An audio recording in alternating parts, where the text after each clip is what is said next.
हरिहर का उपासक वही हो सकता है जिसके ज्ञान के नेत्र खुले हो। महाराज जी, उनके पास जाते हैं तो मन आराम अपने आप से पवित्र हो जाता है, शरीर हल्का हो जाता है, और उन्होंने ही दिशा निर्देश दिया है कि उचित इसीलिए कह रहे हैं भगवान के भक्त को देखकर अपनी समस्या का निदान कराएं। जब तो हमें आपसे बेहतर कोई नहीं लगा अभी। किसी पवित्र आत्मा के पास आप जाते हैं तो आप तो पवित्रता महसूस करेंगे क्या, कि नहीं? कि जैसे किसी सुगंधित वातावरण में आप जाएं तो वैसा महसूस करेंगे। दुर्गंध युक्त वातावरण है, वहाँ जाएंगे तो वैसा महसूस करेंगे। मैंने जो आपको आग्रह किया शायद आपने ध्यान नहीं दिया। हम कहना क्या चाह रहे थे? हम कहना ये चाह रहे हैं कि अगर ज्ञानी के पास धन आ जाए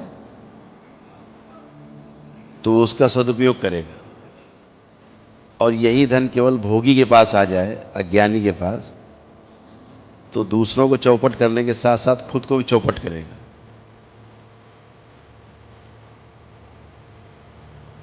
कहा थोड़ा है, इसको समझना बहुत। तो जिन परंपराओं से, दो ही परंपराएं, ब्रह्मा को तो बोल दिया गया कि पूजा ही नहीं होगी तुम्हारी, किनारे बैठे रहो, तुम्हारा कोई काम नहीं है। अब बचे विष्णु और महेश, ठीक, दो ही की पूजा होती है। एक की होती है सारे सुख साधन, सारा राजसी ठाट बाट उपलब्ध है, करो आराधना मिलेगा।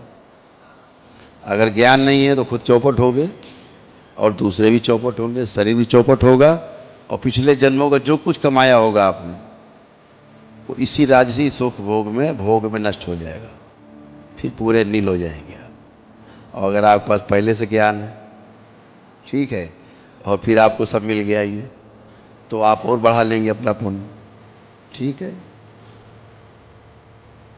99.999% ऐसा ही हो रहा है, इसलिए आदमी संकट में है। जी महाराज जी।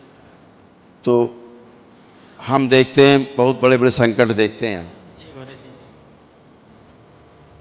लड़के आते हैं, लड़कियां बनी रहती हैं, लड़कियां होती लड़के बन जाते हैं, और ऐसा भोग में लिप्त हैं, बोल दो तो काट खाएं।